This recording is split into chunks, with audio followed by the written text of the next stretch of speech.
Hi there! In this video, I will be showing you the Draw Inside tool for Adobe Illustrator. I am new to Adobe Illustrator. This is about my third, maybe fourth month drawing in it. So some of these tools might be basic for people who have been using Adobe Illustrator for a while, but for me, these were really game changer tools. So basically, if I have a shape or an outline and I want to shade it using something like the pencil tool or the brush tool, it can be very difficult to stay inside the lines. This is particularly true since you can adjust the stroke width after drawing it. Something originally inside the lines can suddenly be outside the lines. For example, let's say I have a shape here, just like this, and then I go to my brush tool and I go right up to the edge here, and I'm staying inside the lines nicely. But if later I say, hey, you know, I actually want this to be a little bit bigger and size up the brush stroke, then all of a sudden it really is not inside the lines at all. You have to do some special maneuvering and it just really doesn't seem to work out so well. This problem is fixed if I select my shape that I want to draw inside of, and I go over here to this little icon and click Draw Inside. Now I have the ability to draw right up to the edge, and the mask will cut off anything beyond the edge. It's actually really nice, because if I kind of want to do some sort of shading thing without the lines at all of the overall shape, I can set the stroke of the original shape to 0, and that will make the brush strokes a perfectly round shape without the rest of the circle. Let's do something a little bit more interesting now. So let's say that I have a more elaborate shape, something kind of Venn diagram-y. Oh, hang on, let's make these things have actual strokes so we can see them.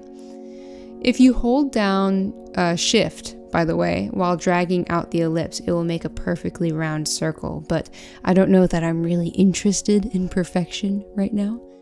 Okay, so let's say we have 3 of these, and I want to draw inside all of them, but I don't want to draw outside any of them.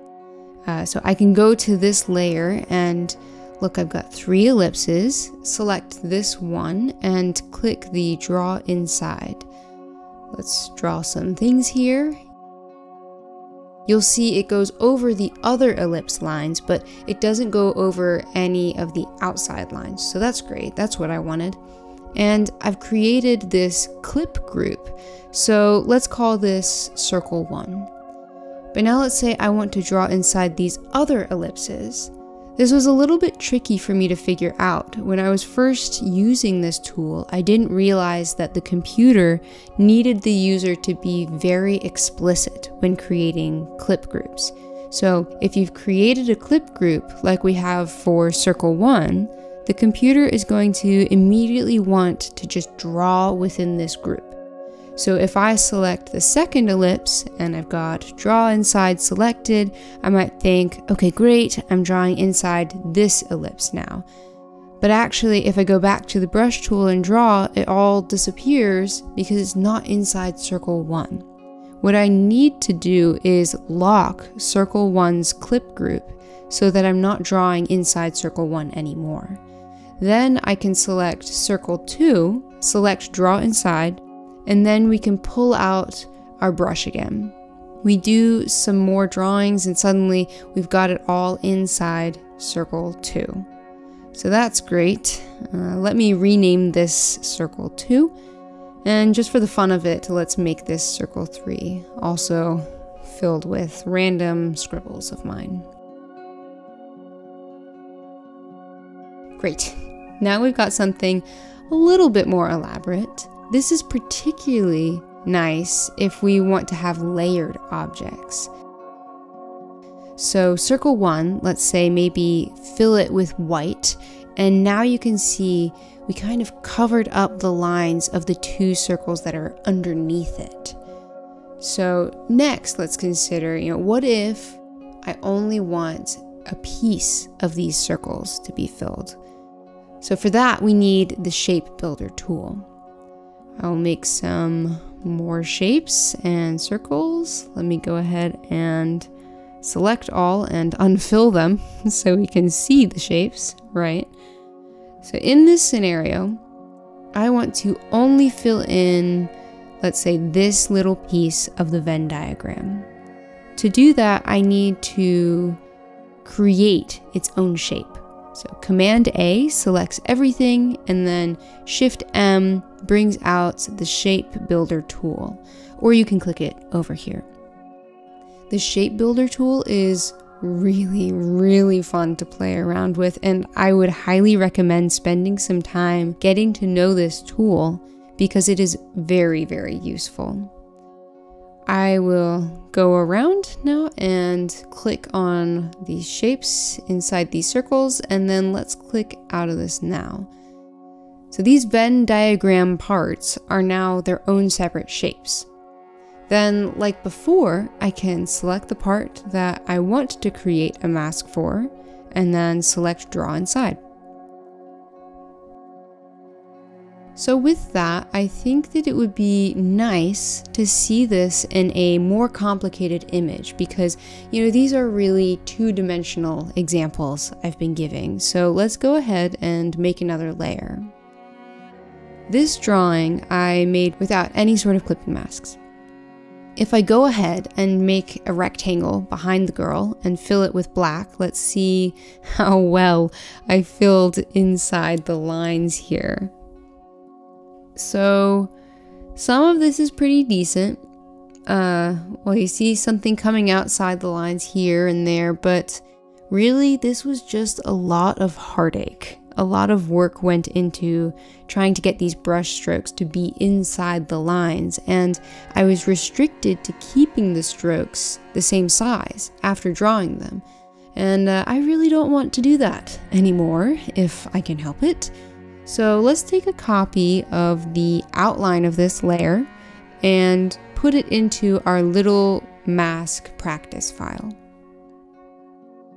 So let me unlock the outline, Command A to select all, Command C to copy, and then bring it over here, Command V to paste it in our new file.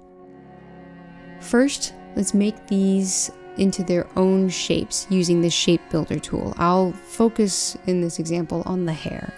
So Shift M to get the shape builder tool. Okay, so you can see the shape builder tool is kind of making a line here. What you can do is click and drag, and that'll make all of this one shape. Same here. Let's do this click and drag thing. All right, and then we'll just click all of the rest. I think that is just about it.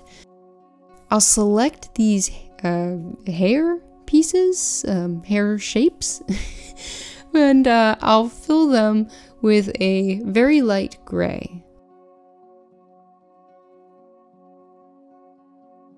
All right, sweet. Oh, I missed a few spots here. Oops.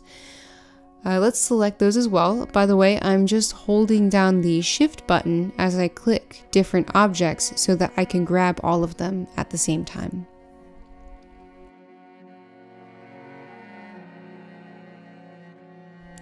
I've selected one shape, and let's do Draw Inside. Okay, let's make this brush stroke a little bit smaller, and maybe my brush stroke will be black, but only at 16% opacity.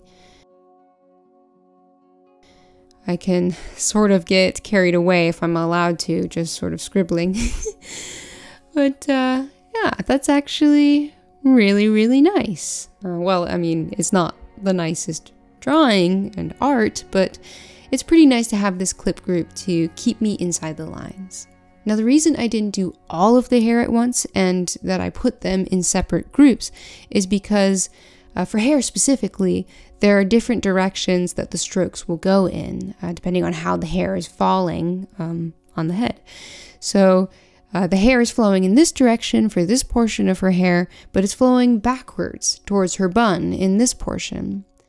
So now I can kind of do this Maybe I want to lower the opacity again. But yeah, let's make this a little bit smaller, and now I can do something more like this. And I don't have to worry about the front of her hair being impacted by the squiggles that are going over it. This is obviously not really the greatest art, but hopefully you can see where this is going. I would recommend that if you are doing something more elaborate like this drawing, that you label the different clipping groups. So this one was the front of her hair, so I might label it bangs. But basically that's it. I'm so excited to use this tool more, and I think that with a little bit of practice, you can get quite a lot out of it. So I hope you enjoyed this video, and I hope that you learned something new.